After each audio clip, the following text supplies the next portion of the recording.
Abantu benshi bari gukora amakosa mu kuzuza iyi fomu ya scholarship ya East African University Rwanda, bigatuma application yabo itemerwa cyangwa se bigatuma application yabo idakunda. Rero muri iyi video ngiye kukwereka uko wayuzuza intambwe ku yindi step by step, kandi ku musozo ndaza kukwereka ikosa rikomeye abantu benshi bari gukora bigatuma badatoranya. Komeza urebe video kugeza ku musozo. Muraho neza, ikaze kuri Skillnet Rwanda. Niba ushaka kwiga muri East African University Rwanda ukoresheje scholarship ya 2026-2027, iyi video ni yawe. Uyu munsi ngiye kukwereka cyangwa tugiye kurebera hamwe uko wakora application kuva ku ntangiriro kugeza uyohereje cyangwa se ukoze submit neza. Patron tujye guheraho rero. Mbere na mbere ubundi ugiye gufungura link. Urafungura link urayisanga muri description y'iyi video cyangwa se uyisange muri comment ya mbere pininze hejuru, urahasanga iyo link. Urahita ubona page yanditseho EAUR scholarship application form. Mbere yo gutangira rero banza urebe igihe gisigaye kugira ngo deadline itagucika. Banza urebe ngo hasigaye iminsi ingahe, kuko hasi ukimara kuwifungura ahita ubibona imbere yawe hano. Rero banza urebe ngo hasigaye iminsi ingahe. Utazasanga hasigaye iminsi mike cyangwa se ugasanga banza urebe niba hasigaye iminsi mike kugira ngo utabikora kuri pressure ugasanga uri kubyica cyangwa uri kubikora neza. Ariko ntutangire kuzuza iyi fomu mbere yo kumenya ibyangombwa byose bisabwa.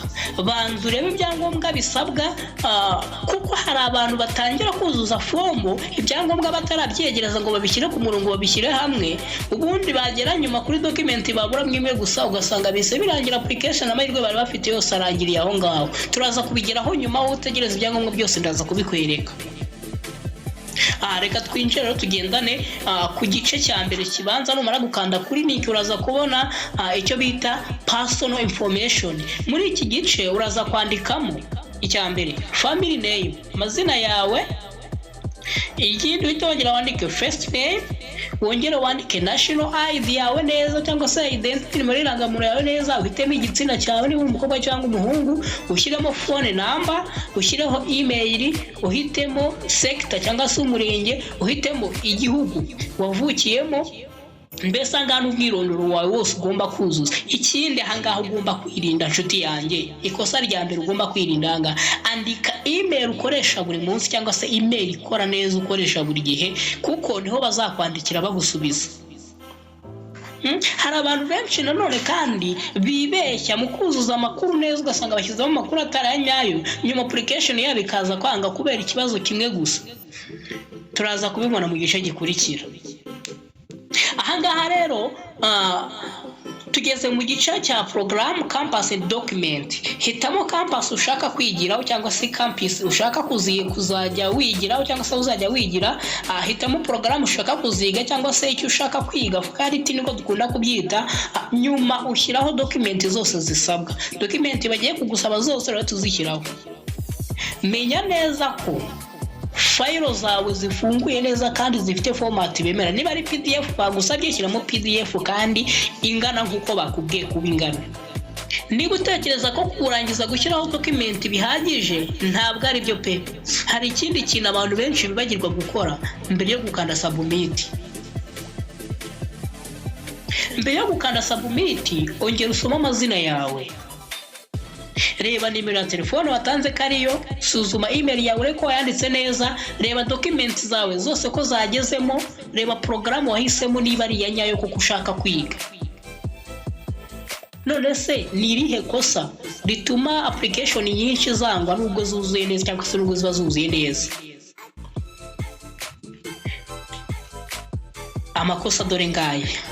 Ni ugukoresha icyambere, ni uko abantu bakoresha email zidakora, nimero itaba ku murongo itaboneka, document zitagaragara neza ugasanga zimeze ukuntu wazifotoje, niba ari gusisikana wazisikanye nabi ntizigaragara. Ikindi gukoresha amakuru atari ayawe, ibyo bishobora gutuma application yawe itemerwa. Niba iyi video igufashije rero kanda like, andika ikibazo cyawe muri comment, subscribe kuri Skillnet Rwanda kandi usangize iyi video inshuti zawe kugira ngo nabo badacikanwa ni scholarship. Murakoze cyane. Ese wowe ushaka kwiga mu yihe gahunda cyangwa se niye faculty ushaka kwiga muri iyi kaminuza?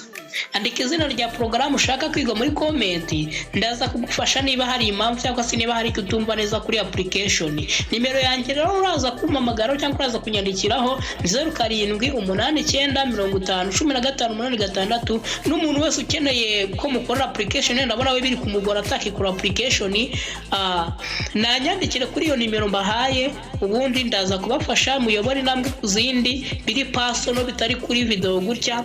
Ubundi murakoze cyane, ndabakunda. Nibagirwe ko yari Skinet Rwanda.